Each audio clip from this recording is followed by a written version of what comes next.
Martinique, vous y êtes venu pour ces plages de rêve. Et elle vous a offert un nouveau paradis. Elle vous a offert une nouvelle nature, de nouvelles saveurs, de nouvelles sensations, de nouvelles traditions. Et au bout de votre voyage, elle vous a offert ce que vous n'étiez pas venu chercher. Une nouvelle famille. La Martinique, elle vous aime. Bonjour à tous, mon nom est Marie-Julie Gagnon, je suis journaliste et chroniqueuse et grande amoureuse de la Martinique. Comme vous le savez, on ne peut pas sortir du Canada en ce moment, on ne peut pas voyager, mais la Martinique a décidé de s'inviter chez nous pour nous faire rêver et nous permettre de découvrir, de recréer les saveurs martiniquaises à la maison. Je me trouve au Québec, mais on va aller retrouver Prisca Morjon qui, elle, se trouve en Martinique pour cette demi-heure festive. Bonjour Prisca! Bonjour Marie-Julie, bonjour tout le monde. Ça va? Écoute, oui. Très bien, il fait beau, je suis ravie d'être avec vous, ravie que vous m'invitiez chez vous justement. En plus, on a beaucoup de chance parce que je pense qu'il y a eu un peu de pluie aujourd'hui, hein, Martinique? On a quand même le beau temps en ce moment, mais ça n'a pas été le cas toute la journée. C'était assez inquiétant, on était proche du déluge, mais Dieu merci, tout va bien, on est là et on pourra profiter de cette éclaircie, pourvu que ça dure. Prisca, nous, on peut se tutoyer là, ce soir, ça te va si je te tutoie? C'est obligatoire. Moi, ça me va. On va te présenter un peu. Moi, je commence à bien connaître ton travail, mais pour les gens qui ne te connaissent pas encore, alors, tu es animatrice culinaire, cuisinière créole et tu possèdes ta propre compagnie, Ma Cuisine Créole, une chaîne YouTube très populaire aussi. Et j'aimerais que tu nous dises où tu te trouves en ce moment. Alors, je me trouve à Rivière-Pilote, plus précisément au domaine de l'Ammonie. C'est un petit coin de paradis où j'ai la chance de donner mes cours de cuisine créole pendant la saison, donc de vous accueillir pour partager toute la tradition et tout notre savoir-faire gastronomique. Donc, tu vois, je suis entre jardin créole, usine de fabrication du rhum et j'entends les oiseaux au moment où je te parle. Donc, vraiment, vraiment, c'est mon coin de paradis du quotidien. Ça nous fait rêver. Et puis bon, on parle de rhum, comme tout le monde le sait, hein, en Martinique, on trouve le meilleur rhum de la planète, n'est-ce pas? Exactement. Là-dessus. Et tu vas nous expliquer aujourd'hui comment faire le classique petit punch martiniquais, mais aussi des acras qui ne seront pas des acras de morue. Je suis très curieuse de voir la suite de cette recette-là. Puis comme, bon, ça, c'est les deux grands classiques de la Martinique, mais je voudrais savoir avant toute chose, d'où ça vient, toi, cette espèce de passion pour la gastronomie? Alors moi, c'est vrai, je suis une vraie enfant du pays. Chez nous, la cuisine, c'est vraiment essentiel.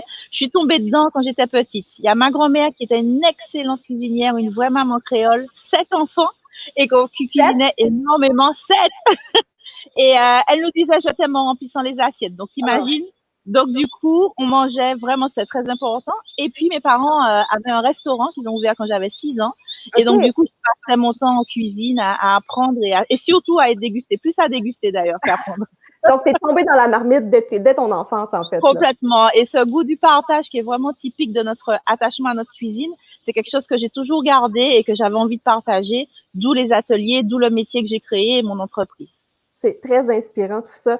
Pendant que tu commences à nous préparer un petit punch, j'aimerais que tu me parles un peu du rhum martiniquais. Qu'est-ce qui fait sa particularité, le rhum martiniquais? Pourquoi on l'aime tant?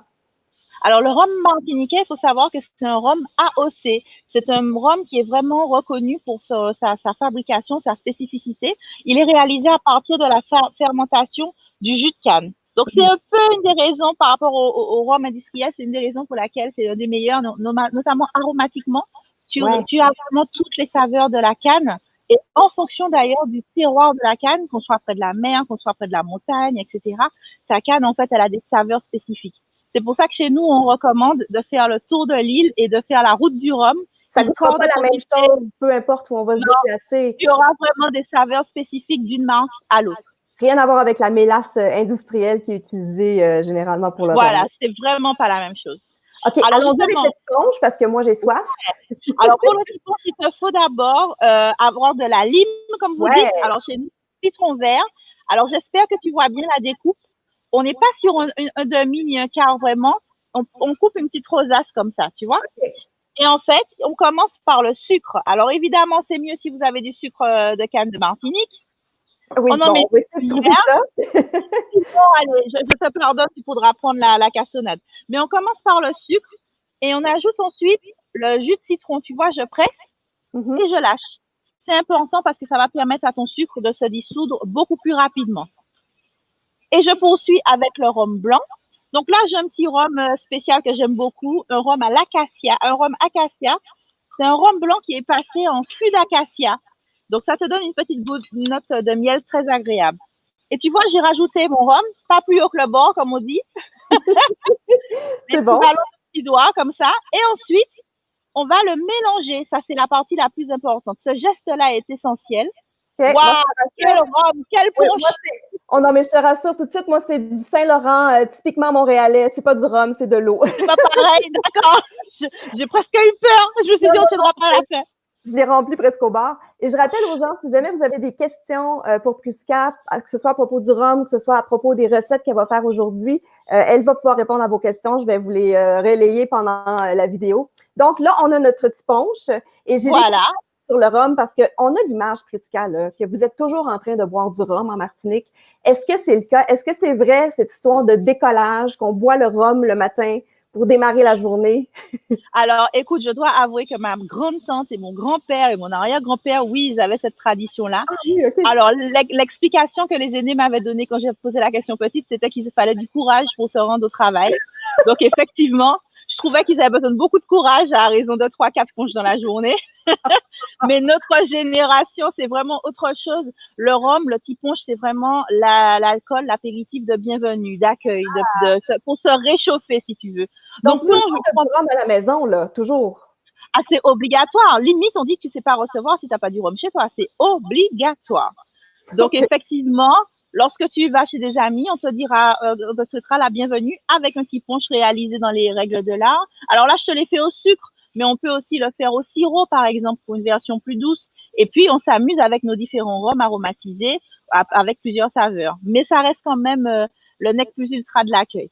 Et il y a une chose que je voudrais que tu nous parles aussi, c'est le fameux bois lélé, qui est un espèce de petit instrument de bois. On voit les gens touiller les cocktails parfois en Martinique. Bon, c'est ce qu'on voit en ce moment, le petit outil à l'écran. Son histoire est assez intéressante aussi. Tu me racontais que toi, plus jeune, c'est pas tout à fait le bois lélé que tu as connu. Non, absolument. Quand j'étais jeune, le bois lélé de ma grand-mère, il était beaucoup plus grand que ça, presque la taille de balai, et elle l'utilisait pour mélanger la farce du boudin ou pour mélanger les grandes préparations de punch chaud qu'elle préparait, punch cacahuète, punch coco. Et tu vois, j'utilisais comme balai de sorcière. Donc, imagine que c'était pas... Okay. Quand je ne faisais pas choper, je jouais avec. Et c'est vrai que la petite version qu'on a aujourd'hui, spéciale cocktail, elle était bienvenue parce que le bois lélé, c'était le batteur de l'époque, mais il était tombé en désuétude.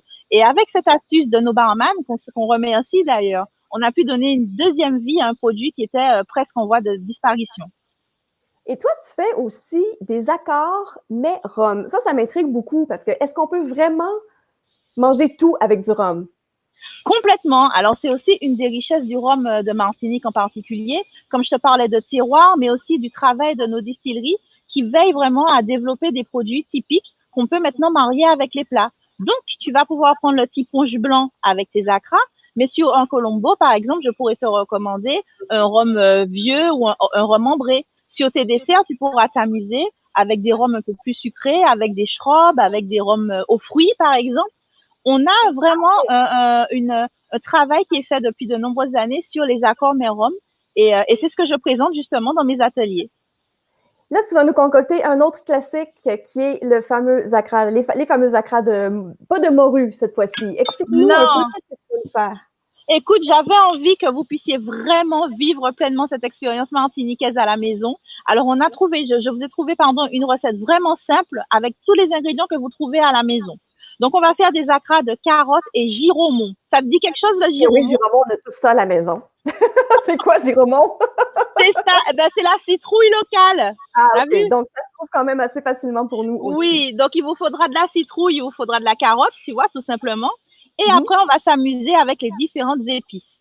Alors, il te faudra notamment ceci, que j'appelle moi l'oignon pays ou la cible. Ça comme oignon vert, échalote pour nous, je dirais. D'accord, donc il te faut ça. Mais c'est marrant parce qu'il te faut aussi de l'échalote. Sauf que chez moi, l'échalote, c'est pas la même chose. L'échalote, chez moi, c'est ça.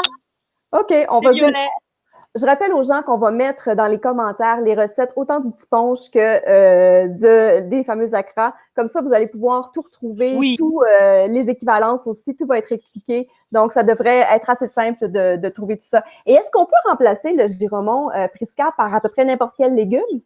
Oui, absolument. L'avantage de la recette que je vous propose là, c'est que vous pouvez vraiment la personnaliser avec tous les légumes qui vous font plaisir.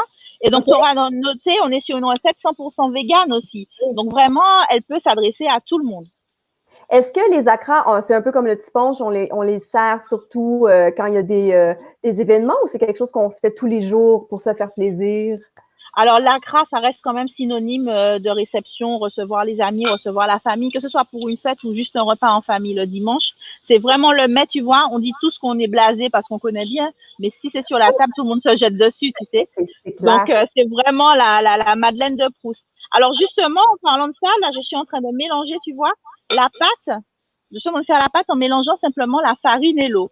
Donc, c'est une recette hyper rustique parce qu'en fait, tu n'as pas besoin d'œufs, tu n'as pas besoin de lait, tu n'as pas besoin de tout ça. Et rassurez-vous, là encore, on va vous donner le détail des proportions pour pouvoir avoir une pâte parfaite.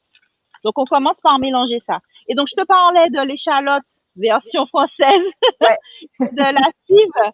Et on va aussi utiliser d'autres aromates. Par exemple, il vous faudra du persil. Il vous faudra un tout petit peu de piment fort. D'accord? Chez nous, on a ce qu'on appelle aussi le piment végétarien. C'est un petit piment doux, très parfumé. Alors, remplacez-le, par exemple, par du poivron pour avoir ce petit côté croquant. Je commence à saliver, là. Et tout ce petit monde va être mélangé et mixé, je ne sais pas si tu vois. Et là, c'est un petit mélange aromatique créole que tu peux préparer à l'avance et que tu mets dans ton congélateur, par exemple, pour pouvoir toujours donner le goût créole à toutes tes préparations. Donc, j'ai ma farine, mon eau et mes petites herbes. D'accord? Super. Donc, je mélange. Et puis, comme on a dit qu'on faisait ça à la carotte et au giromon, ben, je rajoute carotte râpée finement. Hop. Et je poursuis avec mes petits giromons. Râpés également. J'aime qu'on entende les oiseaux autour de toi pendant que tu nous prépares ça. Là. Je suis en plein voyage en ce moment. C'est fabuleux. Alors, ça reste entre nous, mais en fait, ils sont en train de m'encercler. Les oiseaux? Ah, ils vont sauter sur la table. C'est possible qu'ils soient attirés parce que je suis en train de préparer. Ça ne serait pas nouveau.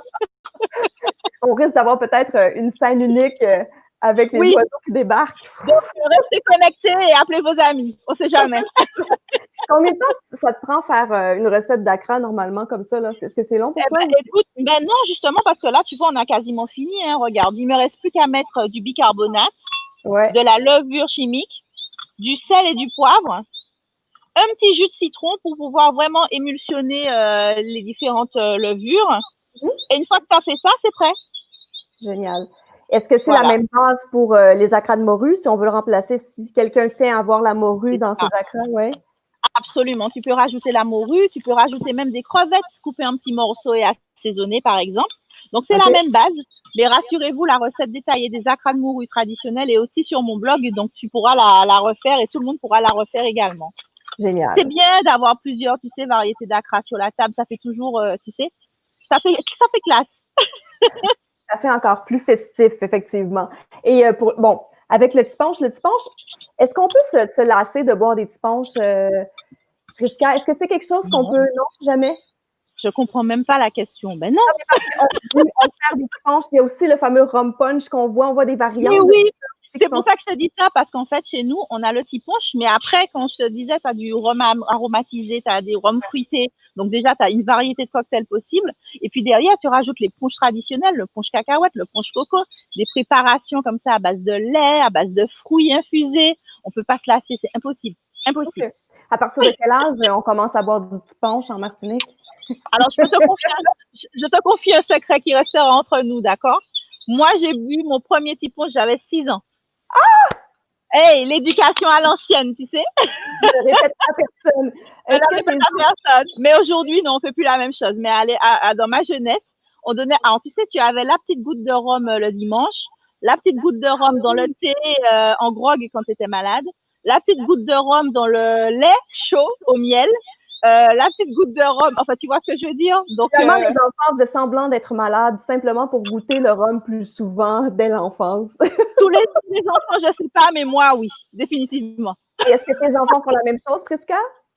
Alors, mon fils, non, parce qu'il m'a dit c'est un truc de grand, mais ma fille, malheureusement, oui. Tu sais, elle me dit, oh, je me sens pas très bien. Parce que il paraît que ça désinfecte, tu vois. Il paraît que ça désinfecte et que ça maintient le métabolisme. Mais plus sérieusement, aujourd'hui, ça n'a plus rien à voir, évidemment. On fait vraiment très attention à la santé des uns et des autres. Mais c'est vrai que c'est un produit qu'on va mettre dans nos desserts, qu'on va mettre dans beaucoup de nos préparations, un peu partout. C'est un produit auquel on est vraiment très, très, très attaché. Ouais. Et là, l'endroit où tu te trouves est assez paradisiaque. Est-ce qu'on trouve les rhums Lamonie à la SAQ ici au Québec? Est-ce que tu sais? Oui, je sais que vous pouvez les trouver. Alors, peut-être pas toute la gamme, mais vous pouvez les trouver facilement, le vieux, le blanc classique notamment. Je sais que vous trouvez aussi 2 ou 3 parce qu'ils ont un rhum épicé qui est top. Vraiment, vous pouvez les trouver facilement. Quel type de rhum tu sers le plus souvent, toi, chez toi? Alors, chez moi, je vais toujours être sur le classique petit punch. Et mon deuxième punch préféré, c'est vraiment le punch avec un rhum qu'ils ont ici qui est à l'ananas. Moi, j'en suis fan. Et que je prépare. Je te donne ma recette. Oui. C'est un petit punch corsé comme moi. Donc, c'est du rhum ananas, du sirop de gingembre, du citron vert et du jus d'orange. Voilà. C'est parfait. OK, je prends des notes. Voilà. Cette recette-là, c'est un bonus en plus de celle qu'on va vous donner dans les commentaires. Là, t'en es où dans la recette? On a presque terminé. Alors, écoute, la pâte, elle est terminée. Tu vois, il faut que tu aies une pâte semi-épaisse, semi-liquide, qui va normalement rester au réfrigérateur pendant à peu près une demi-heure, voire même 3/4 d'heure. C'est vraiment pour que les saveurs imprègnent la pâte. Et ensuite, on fait frire la pâte dans de l'huile vraiment très, très, très chaude. Il faut que tu sois autour de 190 degrés, que ce soit presque fumant, pour avoir cette croûte croustillante et surtout des acras qui ne soient pas gras. Et donc, magie du direct, quand c'est cuit, tada! Oh wow! OK. Donc, ça, bien doré, bien parfumé. Tu comprends pourquoi les oiseaux étaient autour de moi? Oui, c'est ça. C'est ça qui voulait les oiseaux. OK. Bon, d'accord. J'avoue que ça donne encore plus faim. Je ne sais pas comment je vais gérer l'attente jusqu'à ce que, parce que c'est pas moi qui vais aller faire chez moi, je vais donner la recette à mon chéri ou ma fille pour les faire à ma place sans faute. C'est un jeu d'enfant et puis c'est ce qui est intéressant, c'est le genre de recette que tu peux faire en famille. Après, c'est vrai que ce qui prend le plus de temps, ça va être la cuisson.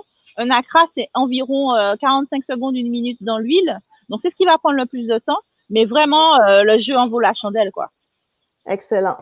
Là, Prisca, j'aimerais que tu nous fasses voyager un petit peu. Parce que là, on mange, on connaît les saveurs un peu plus de la Martinique. Bon, d'ailleurs, si je veux faire une petite parenthèse, moi, parmi les choses que j'aime beaucoup en Martinique, il y a tellement de saveurs. Ce serait quoi tes plats favoris? Mettons, là, rapidement, si on parle de 2-3 plats favoris qu'on pourrait chercher sur Internet si on veut compléter notre découverte des saveurs martiniquaises. C'est quoi tes favoris? Écoute, moi, mes favoris, forcément, il y a les fruits de mer en premier. Donc, toutes nos fricassés de crevettes ou de crabes, ce genre de choses. En deux, il y a une spécialité qu'il faut que vous goûtiez lorsque vous venez chez nous. Ce sont les dombrés. Ça, c'est mon plat préféré au monde. Après les fruits de mer. Les dombrés, ce sont des petites boules de pâte qu'on fait cuire dans une sauce. Alors, en général, c'est avec une sauce de haricots ou de lentilles ou une sauce de préparation de fruits de mer. Ça, c'est vraiment le plat familial par excellence. C'est comme les acras, tu sers ça aux Martiniquais, ils sont amoureux. Et puis la troisième chose, ce serait bien sûr le sorbet coco. Ça c'est mon grand favori, sur la plage de préférence. Oui, toujours, sur la plage, c'est comme ça que c'est meilleur. Et là, je veux que tu nous parles de plage, Prisca, parce que je sais que tu habites dans un coin que moi j'ai adoré en Martinique, du côté des Trois-Îlets. J'aimerais que tu nous parles un petit peu de ton coin de pays, à quoi ça ressemble ton quotidien au bord de la mer. C'est vrai que j'ai la chance d'habiter dans une commune magnifique, aussi bien parce qu'il y a la mer, parce qu'on a une belle vue sur la baie de Fort-de-France. Je vois la mer tous les matins en déposant les enfants à l'école, donc ça, c'est vrai que je reconnais ma chance. C'est aussi un endroit qui permet de vivre pleinement la culture martiniquaise, avec la poterie notamment et tous les artistes qui y vivent. Donc, c'est vraiment mon coin de paradis. À côté de ça, écoute, j'adore aller me balader un peu partout dans l'île, avec quelques petits endroits que j'aime particulièrement, notamment les Anses d'Arlet. C'est magnifique, c'est juste paradisiaque. Voilà, tu vois, t'as vu ce ponton et cette vue sur l'église. Tu es entre mer et montagne. Oui, c'est magnifique. Magnifique. Et puis, j'aime aussi me rendre aux Salines. Enfin, pas aux Salines, mais à Sainte-Anne, plus précisément. OK. Sainte-Anne, où il y a la fameuse plage des Salines. Mais en fait, ma plage préférée, c'est pas les Salines spécifiquement. C'est plutôt l'Ostrabo. où là, tu vois, tu vas traverser un champ de melon, avoir l'impression de mener un vrai périple pour arriver sur une plage paradisiaque et quasiment isolée. Moi, j'adore, c'est là que je me ressource. Je suis vraiment une fille de la mer, je crois. Tu vois, moi, je regarde cette photo-là et j'entends la dame qui vend ses glaces coco sur la plage qui va arriver et qui va me faire saliver encore plus. C'est impossible, je pense. La Martinique, c'est aussi la gourmandise. Je pense que c'est impossible de dissocier la Martinique de ses saveurs. D'ailleurs, ici à Montréal, on a un festival, on a un événement chaque année qui nous permet de bien connaître les saveurs de la Martinique, qui nous permet de goûter différentes spécialités martiniquaises un peu partout, ou parfois inspirées de la Martinique. Je pense que ce pont-là est intéressant aussi. Donc, nous, on va pouvoir cuisiner tout ce que tu nous as fait à la maison maintenant pour fêter justement, fêter l'été qui arrive comme ça, tout doucement ici. Il fait peut-être pas aussi chaud ici que chez vous, mais franchement, tranquillement, on s'en va vers cette température-là un petit peu plus tropicale, disons-le comme ça. Et comme on peut pas vraiment bouger cet été, ce sera une belle façon justement de nous ramener en Martinique pour explorer ces saveurs-là, ces coins-là qui sont si fabuleux que ça. Donc, est-ce qu'il y a autre chose que tu aimerais nous raconter sur la Martinique? Quelque chose que tu aimerais que les gens sachent et qu'on ne dit jamais? Qu'est-ce qui est l'aspect de la Martinique que toi, tu préfères toujours partager avec les gens, au-delà de la nourriture? Alors, j'aurais voulu répondre à ta question. J'espère que tu m'entends, mais moi, d'un coup, là, le son s'est coupé. Ah, OK. On a un gros nuage qui est en train de passer, donc du coup, je n'entends plus. Je suis vraiment désolée, je n'ai pas entendu ta question. Il n'y a pas de problème. Alors, moi, je vais continuer simplement en disant à tout le monde, en rappelant que dans les commentaires, vous allez trouver la recette de tiponche et la recette d'acra, bien sûr, au giromont. Giromont citrouille, pour les gens qui ne se souviennent pas.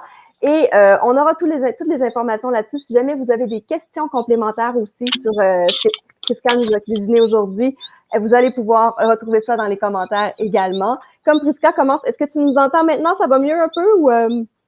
Non, elle nous entend toujours pas. Alors, ce qu'on va faire, c'est qu'on va vous laisser tranquillement avec des images de la Martinique. Je vais remercier Prisca qui ne m'entend pas pour le temps qu'elle a passé avec nous.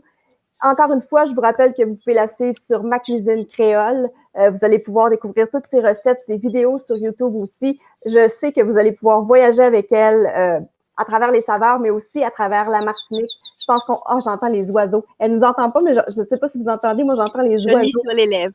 Oui, elle lit sur mes lèvres en ce moment. Alors, merci beaucoup, Prisca. J'espère que vous avez passé un bon moment avec nous. Vous pouvez bien sûr recréer toutes ces recettes-là à la maison. Je dis au revoir à Prisca et on se laisse sur quelques images de la Martinique pour nous faire rêver. Et encore une fois, si vous avez des questions, on répondra dans les commentaires. Merci à tous d'avoir été là et au plaisir. Bon été!